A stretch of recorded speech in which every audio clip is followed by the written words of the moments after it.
С января текущего года по настоящее время было проверено 581 объект, где было обнаружено 456 единиц майнинг оборудования. Но если взять по большому количеству, где это было выявлено, это Чемчирский район, город Сухум, так скажем, лидирующую позицию занимает. Но при всем при этом, то есть предельно активно ведется оперативная работа по получению информации о возможном подключении и, соответственно, выявлению больших объектов, где могли бы быть сконцентрированы эти машинки. В то же время, если период, самая большая ферма была за 53 единицы, 25-30, фактически больших количествах уже не наблюдаем и видим, что действительно идет серьезный спад по подключению,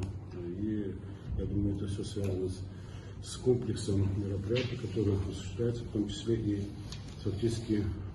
невозможностью ввезения на территорию Республики Абхазия этого оборудования, так как таможенный комитет ведет активную работу, и в принципе совместно мы проводим комплекс мероприятий со всеми службами.